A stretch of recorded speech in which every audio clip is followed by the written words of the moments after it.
নমস্কার। প্রথমেই আমি আপনাদের কাছে ক্ষমা চেয়ে নিচ্ছি। বিগত প্রায় 6 মাস ধরে নিজের ব্যক্তিগত কিছু সমস্যা থাকার কারণে এবং ইউটিউব চ্যানেলে টেকনিক্যাল কিছু সমস্যা থাকার কারণে আমি নিয়মিত ভিডিও দিতে পারিনি। বিষয় হচ্ছে, আপনাদের মধ্য থেকে অনেকেই আমার কাছে কমেন্ট করে জানতে চাইছেন 2024 লোকসভা ভোটে পশ্চিমবঙ্গের 42টি লোকসভা আসনে সম্ভাব্য ফলাফল সংক্রান্ত একটি ভিডিও করতে।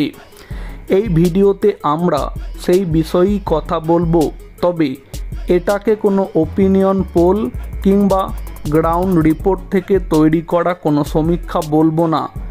2024 লোকসভা ভোটের আগে পশ্চিমবঙ্গের রাজনীতিতে যে হাওয়া বইছে এবং বর্তমানে যা সার্বিক পরিস্থিতি তার উপর ভিত্তি করে মোটামুটি এই সম্ভাব্য ফলাফলটি আমি তৈরি করার চেষ্টা করেছি।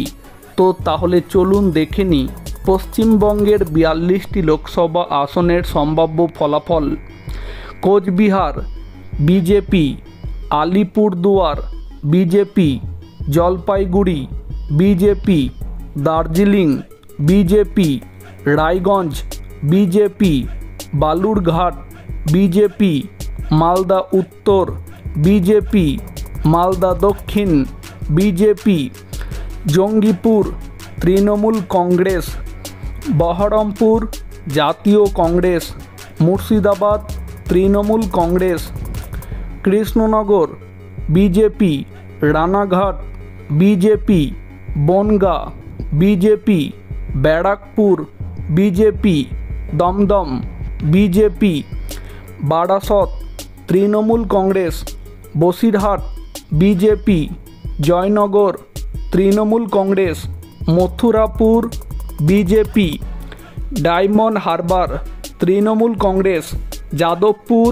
Trinamool Congress, Kolkata Dakshin Trinamool Congress, Kolkata Uttar BJP, Howrah Trinamool Congress, Uluberia Trinamool Congress, Srirampur BJP, Hooghly BJP, Arambagh BJP, Tamluk BJP, Kanthi BJP, Ghatal BJP, Jhargram BJP, Medinipur BJP, Purulia BJP, Bankura BJP, Bishnupur BJP, Bardhaman Purba Trinamool Congress, Bardhaman Durgapur BJP, Asansol BJP, Bolpur Trinamool Congress, Birbhum BJP.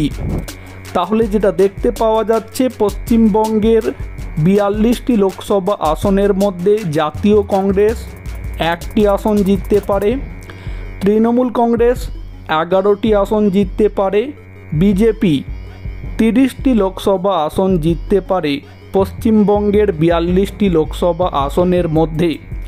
তবে সর্বশেষ আপনাদের কাছে আমি একটি কথা বলি, পশ্চিমবঙ্গের 42টি লোকসভা আসনের এই সম্ভাব্য ফলাফল তখনই মিলবে যখন 2024 লোকসভা ভোটে পশ্চিমবঙ্গে প্রত্যেকটি দফাতে নির্বাচন যখন অবাধ এবং সুষ্ঠুভাবে সম্পূর্ণ হবে, অর্থাৎ সাধারণ জনগণ যখন নির্বিঘ্নে তাদের ভোটাধিকার প্রয়োগ করতে পারবেন।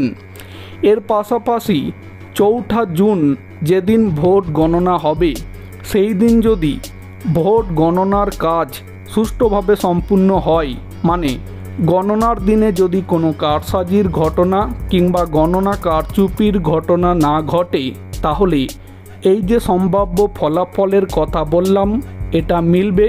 যদি নির্বিঘ্নে অবাধ নির্বাচন সম্পূর্ণ না হয় এবং গণনার দিনে গণনা কারচুপি যদি রোখা না যায়, তাহলে কোনো দিক থেকেই এই সম্ভাব্য ফলাফল কিন্তু মিলবে না।